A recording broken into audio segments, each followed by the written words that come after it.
9 de la mañana seguimos en desayunos, lo dijimos más temprano, el presidente electo Donald Trump empezó a darle forma a los decretos que va a firmar en su primer día de regreso a la Casa Blanca, incluido, por ejemplo, uno sobre inmigración en la frontera con México. En ese sentido, la campaña de Trump ya está en modo transición a partir de las elecciones del martes, en las que ganó, como saben, un segundo mandato que va a comenzar el próximo 20 de enero. Ya estuvimos el miércoles hablando de los resultados en clave interna, sobre todo, que implicaba y que había pasado dentro de Estados Unidos. Ahora vamos a mirarlo más en clave de la relación de Estados Unidos con el mundo, con Donald Trump como presidente una vez más. Para eso recibimos a casi un columnista que tenemos en el programa y a quien agradecemos siempre su buena disposición, Carlos Luján, politólogo, profesor de la Universidad de la República de Teoría de las Relaciones Internacionales. Bienvenido, Carlos, ¿cómo te va? Muchísimas gracias y un honor que me consideren un columnista honorario.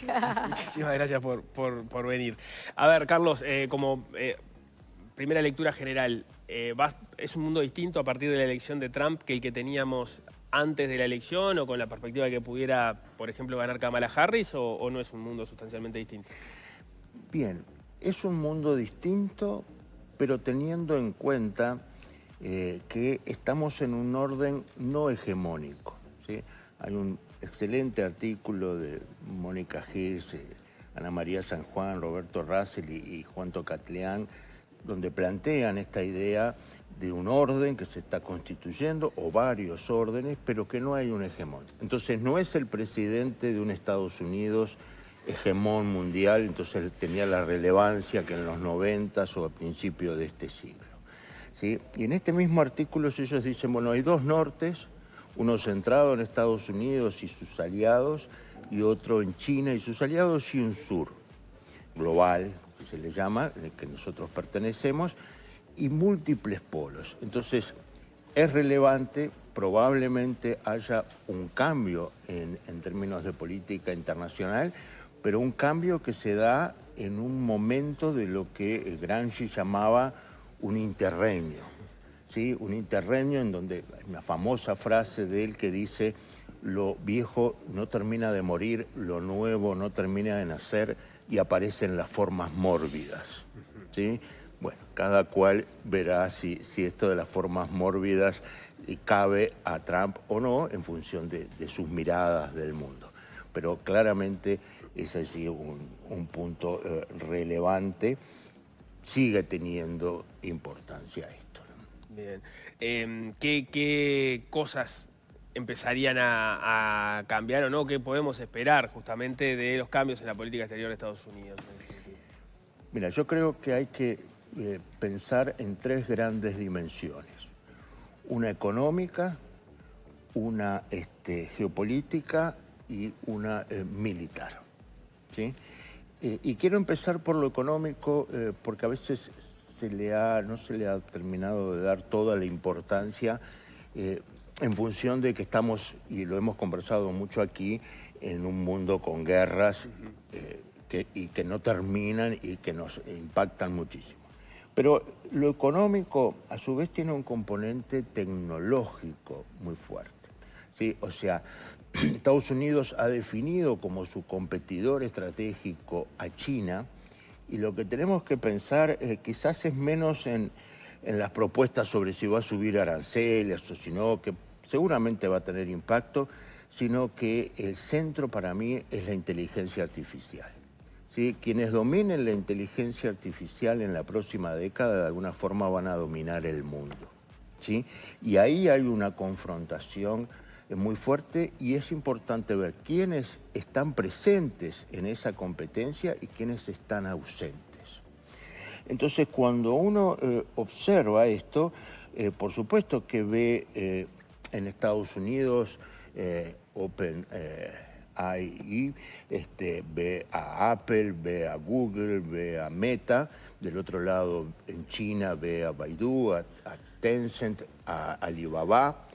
Y la gran sorpresa es que Europa no está presente en esta competencia. O sea, ya no es que, digamos, América Latina está fuera de la carrera del desarrollo de la inteligencia artificial. Europa no logra incorporarse. Quizás por buenas razones en términos de la discusión sobre las regulaciones, sobre los cuidados éticos, todas cosas que podemos compartir, pero a la hora de los hechos esto no está presente.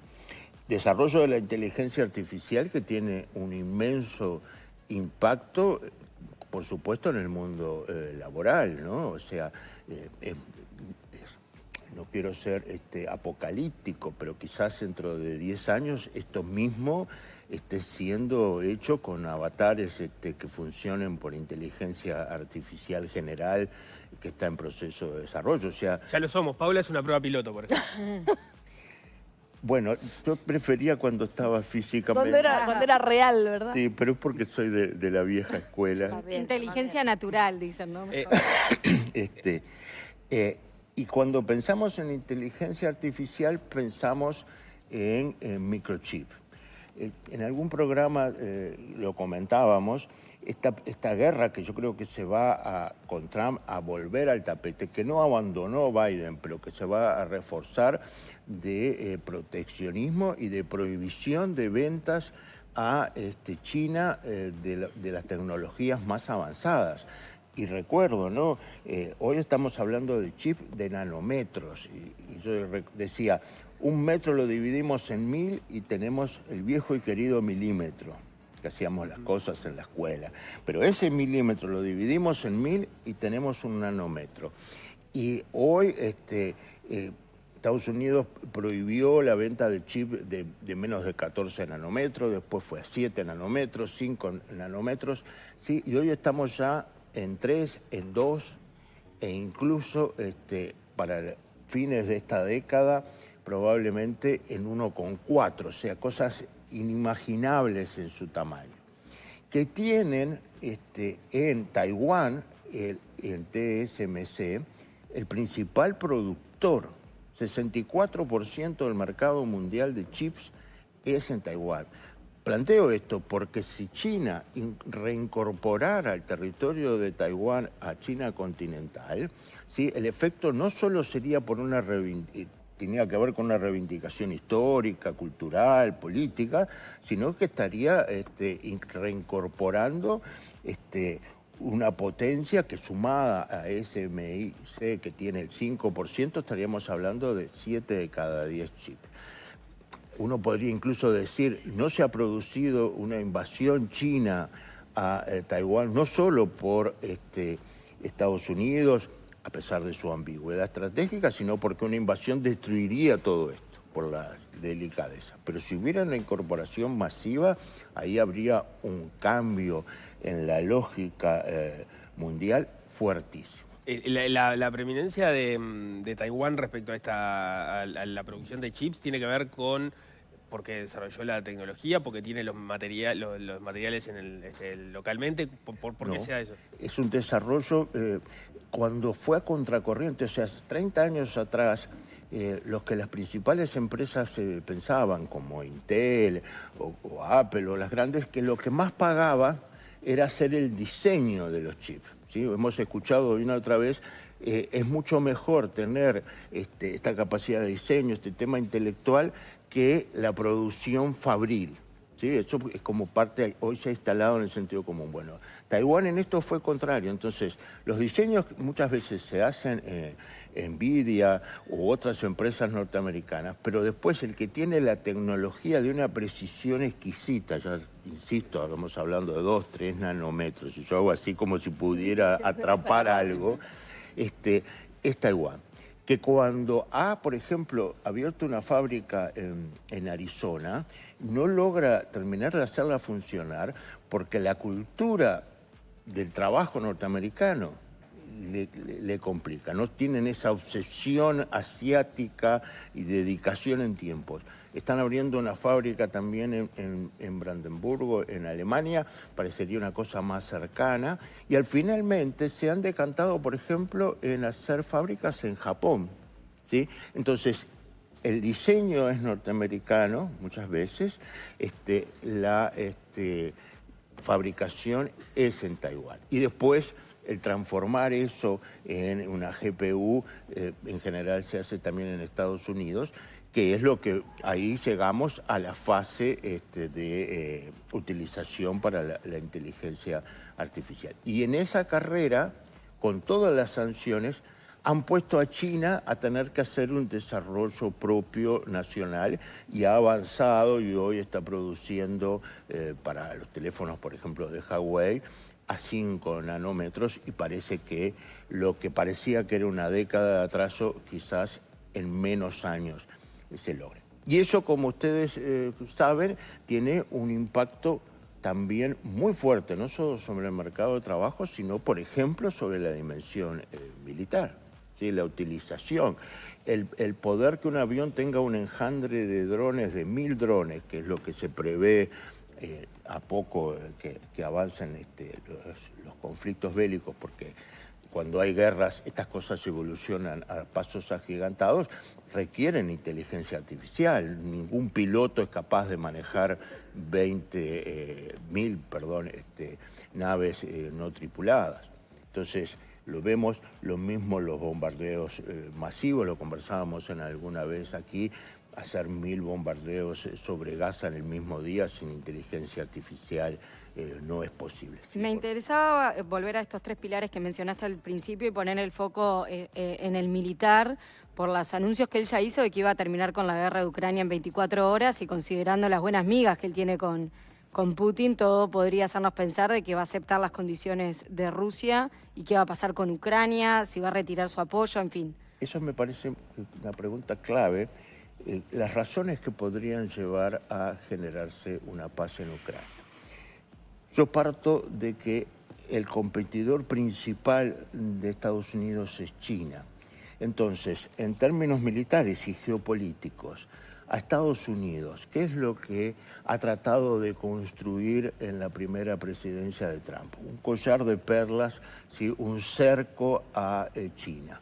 El hecho de que Rusia terminara acercándose a China, va contra toda lógica de manual, ¿sí? Entonces uno puede pensar que el reacercamiento de Rusia a Europa, el armado de un esquema de seguridad europea, una cercanía y por lo tanto un alejamiento y por la dependencia económica que las sanciones le han generado a Rusia de China, iría en la dirección de lo que ya vimos en el pasado, donde justamente Estados Unidos generó un cisma entre la URSS y China, en este caso al revés, alejando a China. La pregunta es si está a tiempo de volver a hacerlo esto. Pongo esto porque esto tiene que ver con los intereses geopolíticos y no solo con la relación personal de Trump con Putin. Una Alemania que tenía antes de la guerra de Ucrania ingentes inversiones y capitales en Moscú y tuvo que retirarlos. El Nord Stream 2, 10.000 millones de dólares que fue destruido y muy probablemente por buzos anglosajones, no sé si serán británicos, serán norteamericanos, pero ahí hay una política que muchos analistas estadounidenses dicen no es buena cosa. Ahora, ¿cuál es el precio a pagar, ¿sí? Por este acuerdo?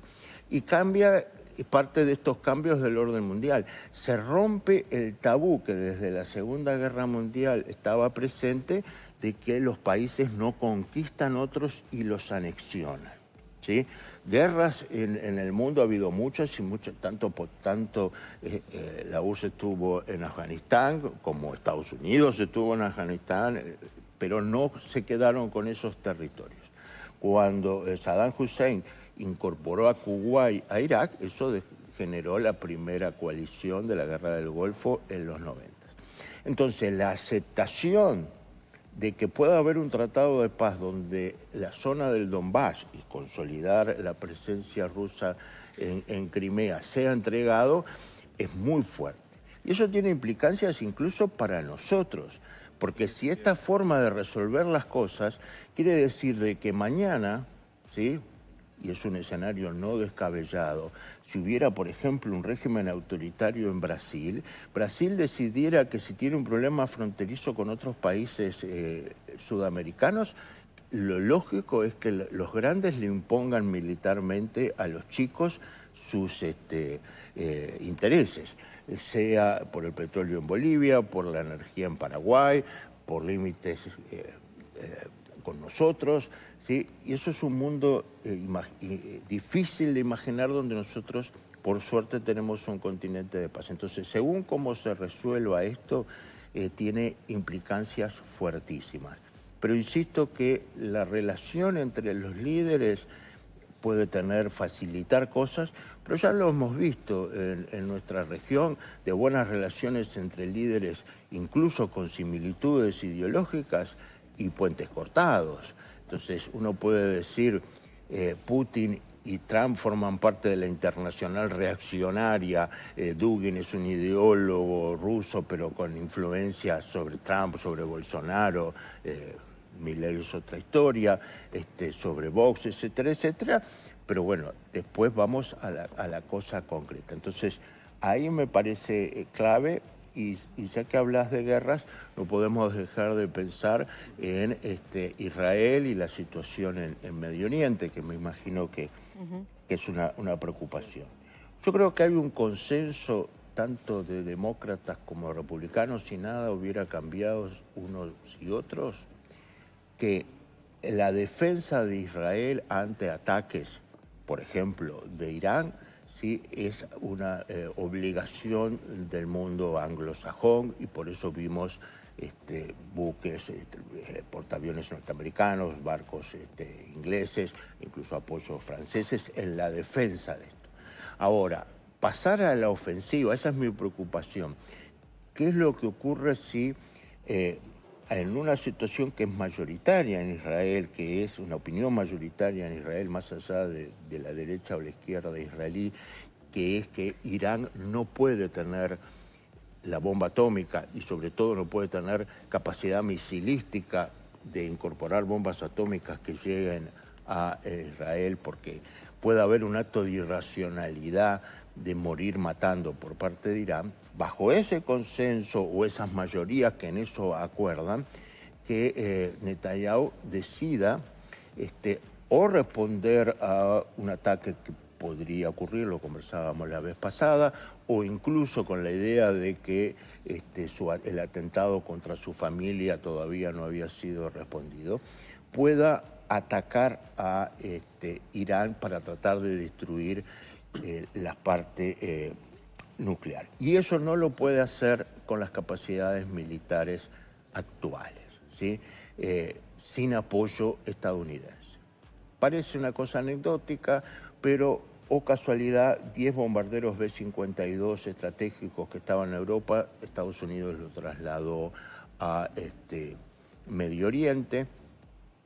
La operación de la muerte de Nasrallah en Beirut, en donde 82 toneladas de bombas le destruyeron, fue una operación también que tenía que ver con esta destrucción de enclaves subterráneos, que incluso se dice que habían sido hechos con tecnología norcoreana. Entonces vemos mil combinaciones. Pero... Quería preguntarte, tenemos un poquito de tiempo, tenemos que cerrar, pero no quiero dejar de preguntarte esto porque en estos días se ha informado que Trump está empezando a redactar algunos decretos, algunos que tienen que ver concretamente con la política migratoria, y también en estos días en medios como el Washington Post y otros se planteaba que en la interna del gobierno de Joe Biden hay preocupación de que se dé una inmigración masiva en estos días antes de que se tomen políticas de frontera más fuertes. ¿Lo ves viable eso? ¿Es algo, una preocupación Mira, yo que creo, tiene no una hemos base en la hablado realidad? de Latinoamérica, pero claramente México es un actor muy relevante. Yo creo que en Latinoamérica hay dos actores que van a estar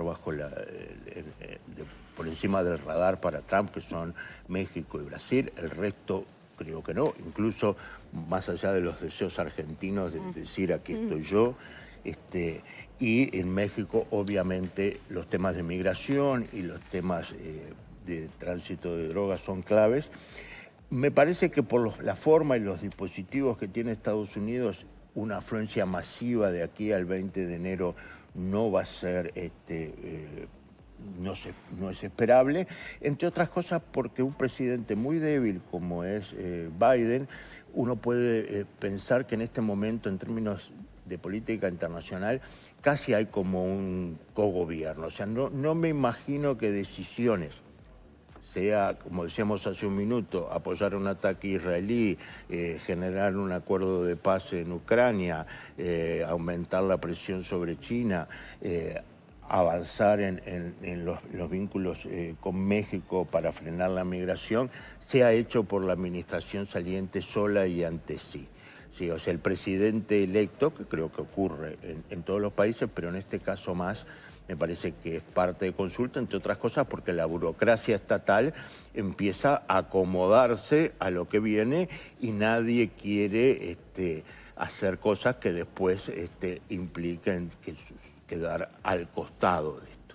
Pero más allá de lo que ocurra de aquí al 20 de enero, es un problema muy fuerte para Latinoamérica también. El trato, no solo el ingreso, sino el trato, la idea, para todos creo que es espeluznante, de deportaciones masivas de migrantes, es uno de los temas centrales para la región.